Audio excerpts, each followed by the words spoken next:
Terça-feira, você já sabe, Paulo Souto está de volta para tirar as dúvidas dos nossos telespectadores. Paulo, bom dia. Bem-vindo. Muito tempo que a gente não se via, não foi? Quem está de volta é você, né? É isso. Eu já tinha voltado, né? Paulo saiu de férias, depois eu saí, a gente ficou se desencontrando. A boa por filha aqui. casa torna, né? É isso. Obrigada, viu, parceiro? Mais uma vez, mais uma Vamos semana. lá. Vamos lá, a lista de perguntas que a gente selecionou para hoje. Começamos com Adjailson Martins.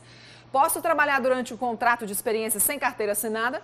Em hipótese alguma. Olha aí. Todo empregado que é admitido, o patrão tem 48 horas para assinar a carteira. E registra na carteira que o contrato de experiência pelo prazo de 30, 45 até 90 dias. Ele pode registrar 30 e prorrogar por 60, não pode ultrapassar os 90 dias. E aí? Agora, a carteira tem que ser assinada em 48 horas. E aí sai, tem direito a proporcional de férias. Férias, 13º, só não aquela tem um aviso coisa prévio porque aquilo ali já está previsto. Se não houver prorrogação, a extinção dele dentro do prazo do contrato de Só não experiência. tem aviso prévio. Somente. Próxima pergunta vem de Rio Tinto, é de José do Patrocínio, um servidor público que se aposenta pelo INSS. Pode continuar exercendo o cargo ou ele deve ser exonerado? Não, ele pode continuar por quê? Porque ele foi aposentado pelo RGPS, ou seja, Regime da Previdência Social. Se fosse por um regime próprio, aí sim, o cargo seria declarado vago. Tá. Ele se aposentava e saía do cargo. Declarado vago ou extinto, vai depender do que o município vai fazer. Mas o INSS? Agora, pelo INSS, não. Apesar de que tem um entendimento de certos representantes do Ministério Público, eles têm que deixar o cargo, hipótese alguma. Aí a aposentadoria do INSS não extingue o contrato. Perfeito. Então, pronto, ele não precisa deixar o cargo. Terceira pergunta de Maria das Graças, uma cuidadora de idosos tem direito de receber o PIS? Desde que ela tenha sido cadastrada há 5 anos atrás, que tenha prestado serviço à pessoa jurídica no exercício anterior, que seria 2018. Se é uma cuidadora de idosos que presta serviço à pessoa física, não tem direito ao PIS. É porque seria o caso do empregado doméstico. É exatamente isto. Viu? Jeane da Silva pergunta, qual é a idade mínima para uma professora se aposentar no serviço público? Ela tem que ter 25 anos de contribuição, ter exercido o magistério na educação fundamental, infantil ou ensino médio e ter 50 anos de idade. Estas são as regras. Próxima pergunta de Bela Falcone. Ela diz o seguinte, existe um amparo legal para os patrões descontarem do salário da empregada os dias em que eles estão viajando e a empregada não está trabalhando? Em hipótese alguma, Nenhuma. não pode descontar. O que é que eles têm que fazer? Tem que fazer um ajuste, ou seja, assinar um termo de compromisso. Ou seja, fazer um banco de horas dessas horas que a empregada não trabalhou. E ela tem que pagar essas horas no prazo de 12 meses. Se não foi feito, não tem que haver desconto algum. Desconto é ilegal. Muito bem. Próxima pergunta de Caio Souza. O tempo de serviço prestado como engenheiro, quando averbado para contagem numa aposentadoria para o magistério, tem algum acréscimo? Não, acréscimo nenhum. Ele acha que deve ter um acréscimo 1,4, em hipótese alguma. Não está previsto isso? Não está previsto isso na lei.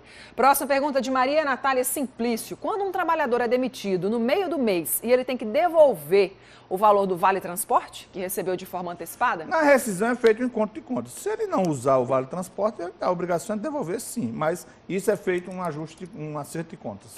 Josefa Pereira faz uma pergunta aqui que pode ser a situação de muita gente. Olha só, o perito médico do INSS pode negar um pedido de auxílio-doença, mesmo o segurado apresentando laudos, exames e atestados de seu médico particular? Pode, porque quem define que o empregado está, que o trabalhador está apto a exercer a atividade laborativa é o perito médico do INSS. É ele quem define. O que é que ocorre? O segurado leva a documentação do seu médico. O perito do INSS nega. Aí o segurado vai para a Justiça Federal, o juiz nomeia um perito judicial que vai definir quem tem razão, se é o perito do INSS ou o médico particular do segurado. É isso que está ocorrendo. Funciona assim. O tertuliano quer saber o seguinte, Paulo, o condomínio é obrigado a pagar o INSS do síndico? Essa é uma boa pergunta. Agora quem deveria responder é o nosso colega da coluna do meio-dia, que fala sobre o condomínio. Mas eu vou responder. É obrigado a recolher quando o síndico é remunerado ou quando ele é isento da taxa condominal.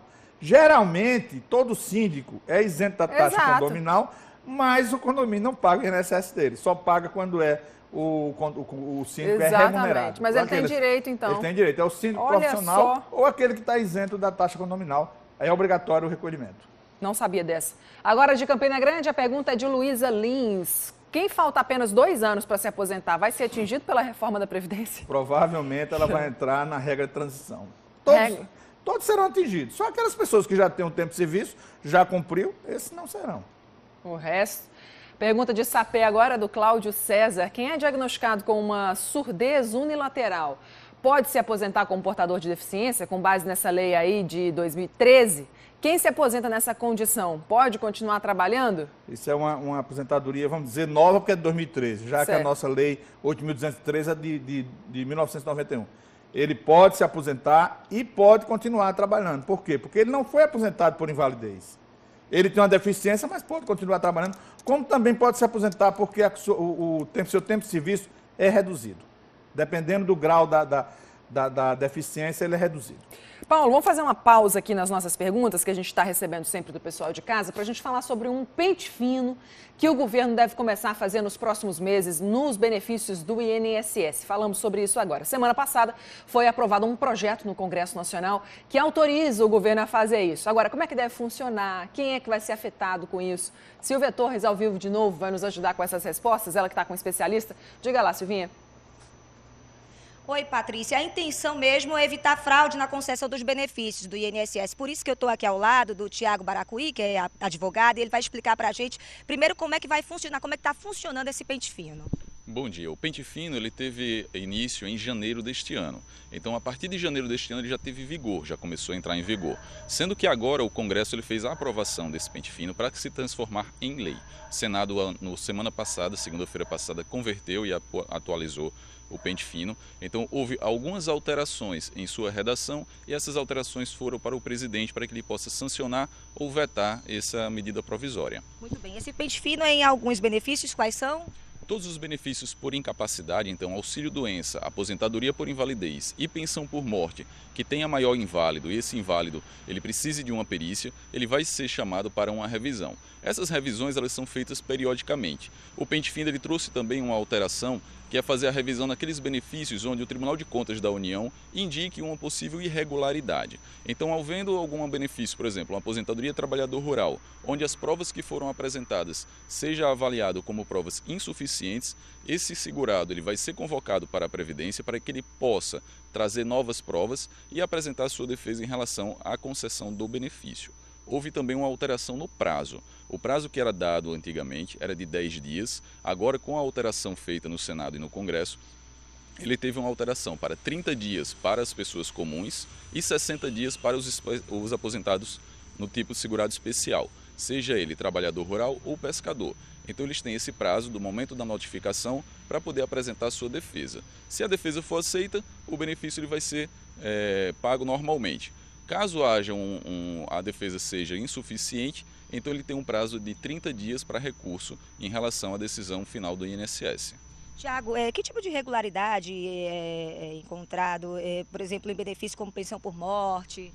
Muitas vezes, a pensão por morte, quando é concedida para maior inválido, ele tem como pressuposto que esse inválido ele não tem condição de trabalhar e teria que ser sustentado pela sua família. Muitas vezes o que acontece? Ele não atualiza os atestados, não atualiza laudos e ele vai ser convocado para verificar se essa incapacidade ainda perdura, se ele melhorou ou não. Então, no processo de pensão por morte, geralmente é este o ponto o mais importante. Com relação à companheira ou esposa, alguns casos existem falta de documentação ou documentação escassa. Então o INSS, avaliando o processo de concessão do benefício, verificou que tem poucos documentos que comprovem a convivência ou que esses documentos não são suficientes, pode convocar o segurado para que ele apresente mais documentos para complementar o benefício e assim poder ser concedido normalmente. Ok, Tiago, muito obrigada. E olha, você de casa pode conferir mais informações sobre esse pente fino, sobre essas novas regras de concessões dos benefícios do INSS na nossa página do G1 Paraíba. Patrícia. Obrigada, viu, Silvia? Valeu também ao doutor Tiago Baracuí.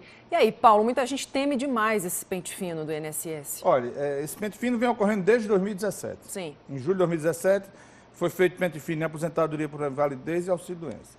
Eu pergunto, será que precisa de lei para combater fraude? Não é isso? Não há necessidade. Agora, esta nova lei vai de encontro à política do governo, porque o INSS está sem funcionário, o governo disse que não vai fazer mais concurso público porque o serviço público está cheio de funcionário, o INSS não tem funcionário. Sim. Hoje um LOAS está durando 12 meses para ser concedido, para ser analisado. Um salário de maternidade, 150 dias. Vem cá, adianta ter uma lei dessa, nós não vamos ter quem analise. Agora, eu também não vejo necessidade de uma lei para combater fraude.